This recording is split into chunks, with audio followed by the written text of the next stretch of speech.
नमस्कार दोस्तों, आप पढ़ रहे हैं कक्षा 10वीं एनसीईआरटी गणित। आज हम पढ़ेंगे प्रश्नावली 7.3 के प्रश्न क्रमांक 2 के इन दोनों सवालों को तो ध्यान से समझना। देखिए, अभी तक हमने पढ़ा त्रिभुज के क्षेत्रफल को ज्ञात करने का ये फार्मूला होता है। यदि हमारे पास तीन बिंदु x1, y1, x2, y2, x3, y3 होते हैं तो इन तीनों बिंदु से बना जो त्रिभुज एबीसी होता है उसका क्षेत्रफल हम इस फार्मूले से ज्ञात करते हैं। लेकिन यहाँ पे आपको एक अलग चीज पढ़नी है कि तीनों बिंदु संरेखी होते हैं। ध्यान रखना, तीनों बिंदु संरेखी का मतलब ये है कि तीनों बिंदु एक सीध में हैं। जैसे एग्जाम्पल लें हम, एक बिंदु यहाँ है, एक यहाँ है, एक यहाँ है, तो ये तीनों बिंदु एक सीध में है। मतलब यदि इन तीनों को आपस में मिलाया जाता है तो एक सीधी रेखा बन जाती है। तो फिर यहाँ इन तीनों बिंदु से रेखा बनी है, कोई त्रिभुज तो बना नहीं है। यदि हम इन तीनों बिंदुओं से बने त्रिभुज का क्षेत्रफल निकालेंगे तो कुछ नहीं निकलेगा, मतलब जीरो निकलेगा। जीरो क्यों निकलेगा?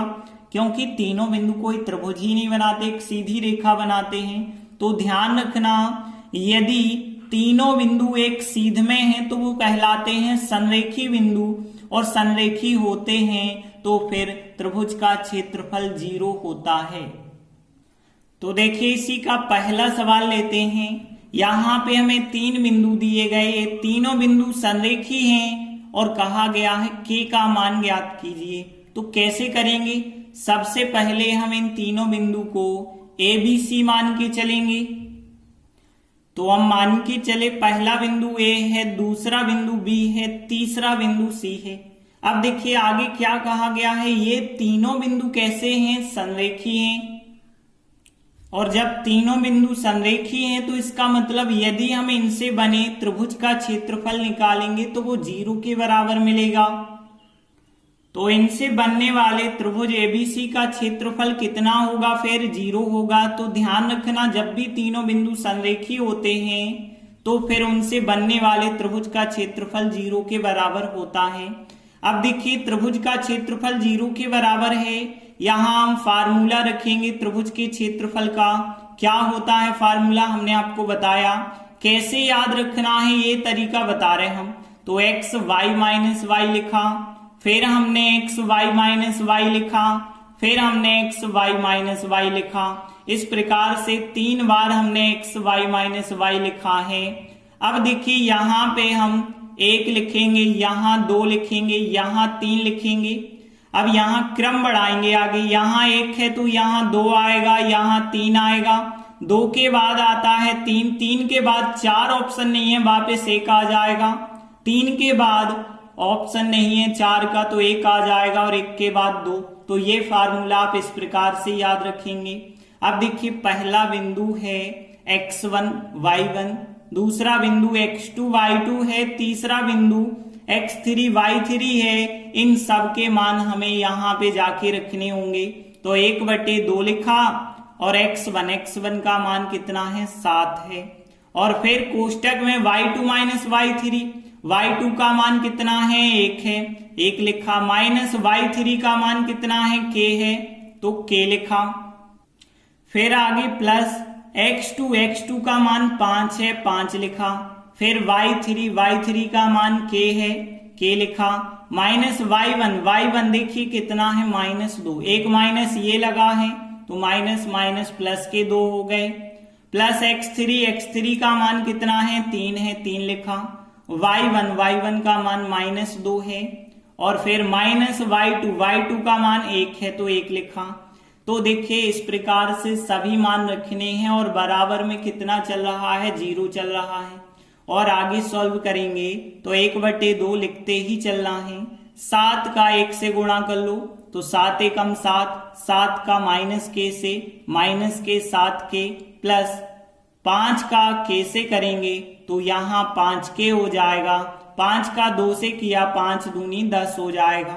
और देखिए यहाँ पे देखें तो 3 का यहाँ -2 और -1 मिलके -3 हो गए, तो 3 का -3 से किया तो माइनस का 9 हो जाएगा। ऐसा भी आप कर लेते कि 3 दूनी 6 माइनस के और 3 एकम 3 माइनस के, लेकिन टोटल तो माइनस के 9 ही हुए ना, बराबर 0 चल रहा है। और आगे सॉल्व करेंगे तो 1/2, यहाँ पे देखिए माइनस के 7 के प्लस के 5 के मतलब माइनस के 2 के आ जाएंगे। और यहाँ पे देखिए 10 और 7 17 प्लस के हैं, लेकिन माइनस के हैं 9, तो 17 में से 9 अलग कर देते हैं तो 8 यहाँ पे प्लस के बच जाएंगे और बराबर है 0। अब देखिए यहां से 1/2 का हम पक्षांतर कर सकते हैं, तो 1/2 उस तरफ यदि जाएंगे तो यहाँ पे ध्यान देना 1/2 यदि उस तरफ जाएंगे तो पलट के 2/1 हो जाएंगे, और 2/1 का 0 से गुणा करोगे रहेगा तो 0 ही रहेगा ना। तो यहाँ -2 के प्लस 8 बराबर 0। अब -2 के बराबर 8 का पक्षांतर तो -8, माइनस माइनस कट जाएंगे तो 2 के बराबर 8 रहेगा, और के बराबर कितना हो जाएगा 8, 2 आ जाएंगे बटे में, और 2 बटे में आ गए तो के का मान फिर कितना हो गया, 2 का भाग दे दीजिए तो 4 बार जाएगा तो के का मान हो गया फिर 4। अतः के का अभीष्ट मान 4 है। तो फर्स्ट क्वेश्चन कंप्लीट हुआ। अब हम इसी का सेकंड क्वेश्चन लेते हैं। तो देखिए सेकंड सवाल में भी हमें 3 बिंदु दिए गए। सबसे पहले हम इन बिंदुओं को ए, बी और सी मान के चलेंगे। तो हम मान के चले पहला बिंदु ए, दूसरा बिंदु बी और तीसरा बिंदु सी है। अब देखिए प्रश्न में कहा गया है तीनों बिंदु संरेखी हैं, मतलब ए बी सी तीनों बिंदु संरेखी होंगे। तो इसका मतलब ये हुआ कि इन ए बी सी से बनने वाले त्रिभुज का क्षेत्रफल 0 होगा। तो हमने लिखा चूंकि ये तीनों बिंदु संरेखी हैं इसलिए इनसे बनने वाले त्रिभुज का क्षेत्रफल बराबर 0। अब देखिए क्षेत्रफल का फार्मूला लगाते हैं। तो ये हमने फार्मूला लगाया और बराबर 0 है तो 0 लिखा।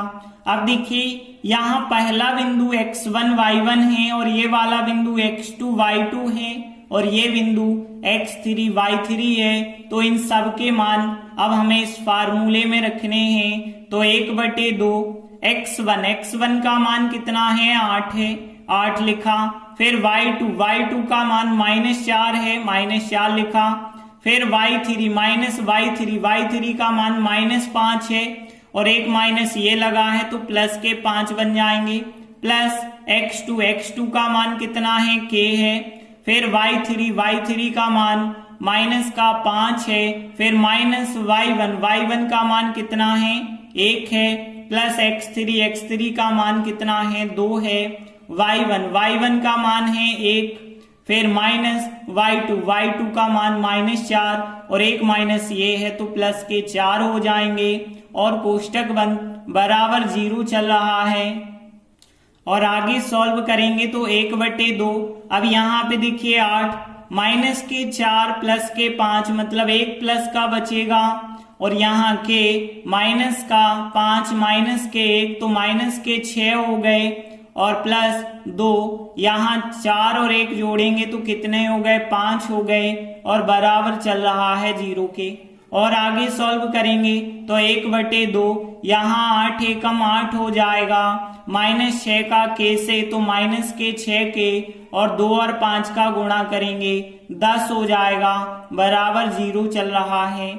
अब देखिए 1/2 का चाहे तो आप पक्षांतर कर सकते हैं उस तरफ तो 2/1 बन जाएगा। और यहाँ पे देखें तो यहाँ पे 8 और 10 हो गए 18 माइनस के 6 के और बराबर में 0 1/2 उस तरफ गया है तो 2/1 बन गया है। अब देखिए 0 का गुणा जब 2/1 से करेंगे तो 0 ही आ जाएगा। तो यहाँ 18 माइनस 6 के बराबर 0 आएगा। अब हमें k का मान चाहिए तो माइनस का 6 के बराबर 18 का पक्षांतर करेंगे तो 18 माइनस के हो गए। अब दोनों पक्षों का माइनस माइनस यदि हम काट देते हैं तो 6 के बराबर 18 आ जाएगा और फिर k बराबर 18 और 6 गुणा में जो है वो बटे में आ जाएंगे और 6 का जब आप भाग करेंगे तो 6 3 18 3 बार भाग जाएगा तो k का मान कितना आ गया 3। और हम अंत में लिख देते हैं अतः k का अभीष्ट मान 3 है। इस प्रकार से इसका सेकंड सवाल भी कंप्लीट हुआ। धन्यवाद।